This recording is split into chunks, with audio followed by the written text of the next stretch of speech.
নমস্কার বন্ধুরা, ঘরকন্যা মৃদুলার নতুন আরও একটি ভ্লগে আপনাদের সবাইকে স্বাগত জানাচ্ছি। আশা করছি সবাই সুস্থ আছেন, ভালো আছেন। আর যে যেখান থেকে দেখছেন আমার ভ্লগটি সম্পূর্ণ দেখার অনুরোধ রইল। তো আজকে ভ্লগটা একটু অন্যরকম হতে চলেছে, কারণ না আমার দিন তো আর বেশি নেই, মানে পুজো চলেই এসেছে। আর আমি যেহেতু একটা কাজ করি বাইরে, পার্লার আছে যেহেতু, সেই জন্য না বাড়িতে আমি আর সময় বেশি দিতে পারছি না। তো সেই জন্যই সে কাজকর্ম একটু মানে ওলট পালট হয়ে যাচ্ছে। বাড়িতে বেশি যেহেতু সময় দিতে পারছি না, তাহলে বাড়ির ব্লগ, বাড়ির কাজকর্ম, রান্নাবান্না এগুলো বেশি দেখাতেও পারবো না।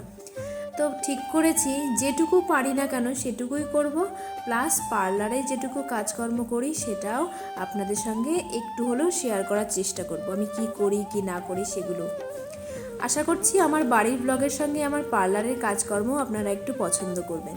আর যারাদের একটু পছন্দ না হবে তারা দয়া করে একটু মানিয়ে নেবেন, বেশ কিছুদিনের জন্যই আর কি। কারণ এর মধ্যে না আমার সম্ভব নয় শুধু বাড়ির ব্লগগুলো কন্টিনিউয়াসলি করে মানে শেয়ার করা। তো ঝটফট এদিকে রান্না করে দিয়ে শুরু করে দিয়েছি। এদিকে কালকে ফ্রিজে অনেক কটা ভাত ছিল, সেগুলোই ওই ছোট্ট হাঁড়িটাতে গরম করতে বসিয়েছি। আর বাদবাকি যেটুকু চাল লাগবে আর কি সেটুকু ছোটো হাঁড়িতে বসিয়ে নেব। সকালবেলা বেশি কিছু করব না, সকালবেলা তারপরে তোমার ঝিঙে আলুর তরকারি করব, একটু আলু উচ্ছে ভাজা, গরম গরম ভাজা ভাত দিয়ে, মানে এই দিয়ে সকালে খাওয়া হয়ে যাবে। এদিকে বাবার একাদশী আছে, বাবার একাদশীর জন্য মা আলাদা বাবার জন্য রান্না সবজি করে দেবে। তো আর শুধু আমরা তিনজন আর কি খাবো, মেয়েও দিয়া বাড়িতেও নেই, ওরাও নেই, সেই জন্য তিনজনের জন্য এইটুকুই যথেষ্ট। আর সকালবেলা গরম গরম ঝিঙে আলুর তরকারি আর আলু উচ্ছে ভাজা গরম গরম, খাবারটা সত্যি একদম মুখে লাগার মতন। যারা পছন্দ করে তারা এগুলো খেতে ভালোবাসে। যেমন আমি পার্সোনালি ভীষণ ভালোবাসি আলু উচ্ছে ভাজা গরম গরম ভাতের সঙ্গে খাওয়া। তো সেটাই করছি আর কি। তারপরে আবার পার্লারে যাওয়া রয়েছে। বৃষ্টি হলে কি হবে, বৃষ্টির মধ্যে তো আমাদের কাজ বন্ধ নেই, সেই কাজ তো করতেই হবে।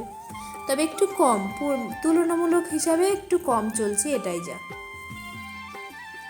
তো ঝটফট এদিকে রান্নাবান্নাটা করে নিই, সকালে দুপুরবেলাটা মা করে নেবে, যাই হোক একটা কিছু।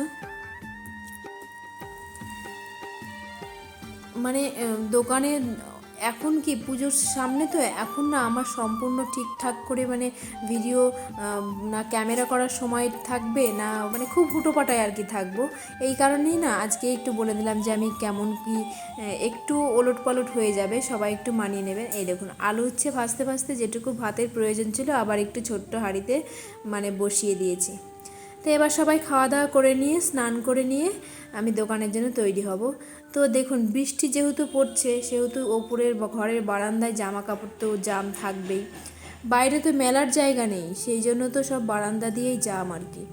তো এগুলো একটু জায়গাগুলো যেগুলো হালকা হালকা শুকিয়ে গেছে সেগুলো হলো আমাদের যে কাপড় আছে সেই কাপড়ের ওপর দিয়েছি, যাতে জল কাপড়ের উপর না পড়ে।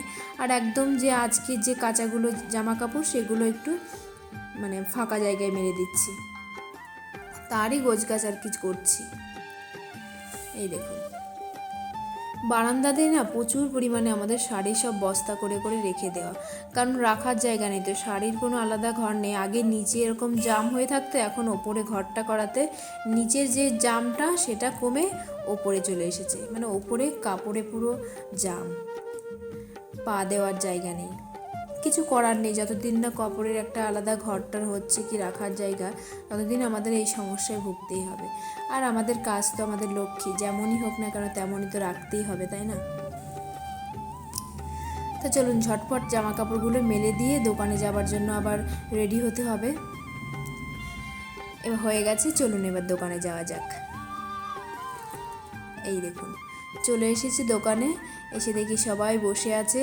তো কাজকর্ম তো এদিকে করতে হবে, আর বাইরের কাজগুলো যতটুকু পারবো শেয়ার করব, বাদবাকি আমি যে দোকানের কাজগুলো করি সেটুকু একটু আপনাদের সঙ্গে শেয়ার করব। একটু দেখবেন সবাই, মানে পুরো ভিডিওটা দেখবেন, আশা করছি ভালো লাগবে। তো অনেকেই এখন যেহেতু পুজোর অনেকটা আগেই, সেই জন্য না সব কাটিংয়ের জন্যই আর কি বেশি আসে। তো প্রথমে এখন সবাই কাটিং করে নেবে, কারণ পুজোর যত আগে কাটিং করবে তত চুলের আর কি দেখতে ভালো লাগবে, চুলের একটা কি বলবো, একটা কাটিংটা সুন্দর লাগবে পুজোর মধ্যে আর কি। আর সাথে সাথে কাটলে না চুলের কাটিংটা না ভালো আর কি বোঝা যায় না, একটা সুন্দর শেপে আসে না, তো শেপটা সেই জন্যই। আর যেহেতু পুজোর আগে না অনেকে ফেসিয়াল আইব্রো এগুলোতেই বেশি ভিড় হয়, তার জন্যই বেশিরভাগ কাস্টমাররা সব পুজোর 20 দিন 1 মাস আগেই আর কি সব কাটিংগুলো কমপ্লিট করে নেয়। আর পুজোর আগে আগে হবে না এমনটা বলা ভুল, তখনও হবে, কিন্তু এখনটাও একটু কাটিংটাই আর কি বেশি হয়, স্পা আসে, ফেসিয়াল আসে, এগুলো হচ্ছে। তো এই বনুটা আর কি ও চুলটা অনেকটাই লম্বা ছিল, কিন্তু এত পরিমাণে আমার কাছে এখন ক্লায়েন্ট যারাই আসছে তাদের একটাই সমস্যা, চুল প্রচুর পরিমাণে পড়ছে। তাদের একটাই প্রবলেম কি আছে, চুল পড়ার কারণ হলো এখন যেহেতু একটু বর্ষার সিজন, মানে বৃষ্টি হচ্ছে, এই ওয়েদারটাতে একটু চুলের মানে স্ক্যাল্পটা একটু স্টিকি টাইপের হয়ে যায়, মানে একটা আর্দ্রতা কাজ করে, যেহেতু ন্যাচারাল অয়েল কাজ করে, সেই ন্যাচারাল অয়েলেতে চুলটায় যে স্টিকি ড্যান্ড্রফগুলো ওগুলো বসে যায়, যার কারণে স্ক্যাল্প চুলকানো আরম্ভ করে আর চুল উঠতে শুরু করে। এই কারণেই বর্ষাতে মানুষের এত চুল ওঠে। এবার যে যদি বলি যে আমার চুল ওঠে না, সেটা বলাও ভুল, এই বর্ষাতে সবার প্রত্যেকেরই একই রকম প্রবলেমে পড়তে হয়, তুলনামূলক কারোর কম কারোর বেশি। তার মধ্যে অনেক কাস্টমার এসে বসেছিল, তাদেরকে আইব্রো করে দিচ্ছিলাম।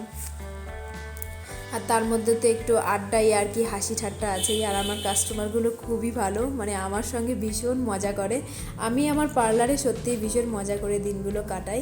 আমার বাড়িতেও যেমন আর কি থাকি, আমি আমার পার্লারেও ঠিক তেমনটাই থাকি।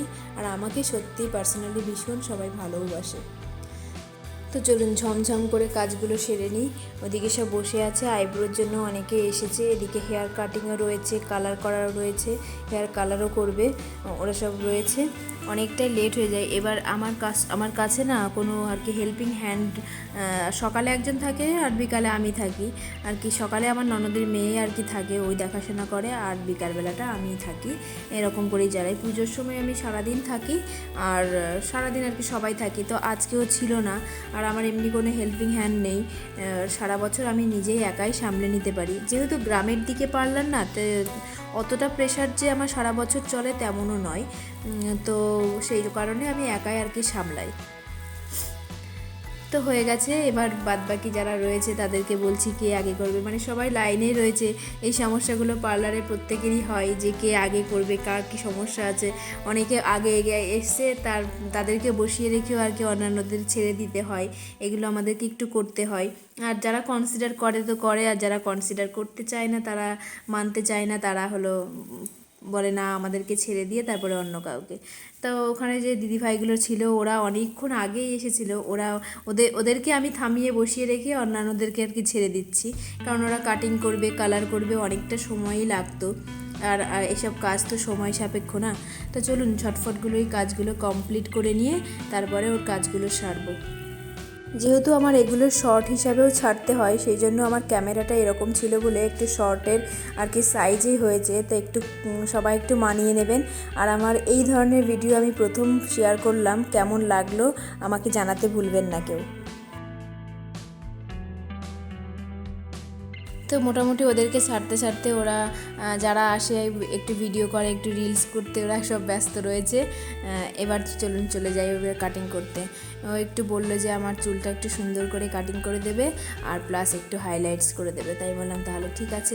ও বললো তো যে সুন্দর করে একটু স্টেপ ওর চুলে না সুন্দর স্টেপ করলে ভালোও লাগে। আমি দেখাবো লাস্ট ফিনিশিংটা কত সুন্দর এসেছে। প্রত্যেকবারই আমার কাছে আসে ওর হেয়ার কাটিংটা করতে, আর আমি জানি ওর চুলটা কেমন কাটিং করলে ভালো লাগে। তো ওর জন্য আমি নিজে আর কি পছন্দ মতন করে চুলটা কাটিং করে দিলাম। চলুন দেখাচ্ছি আপনাদের কেমন লাগছে ওর চুলের কাটিংটা। দেখুন ওর চুলের কাটিংটা কত সুন্দর এসেছে।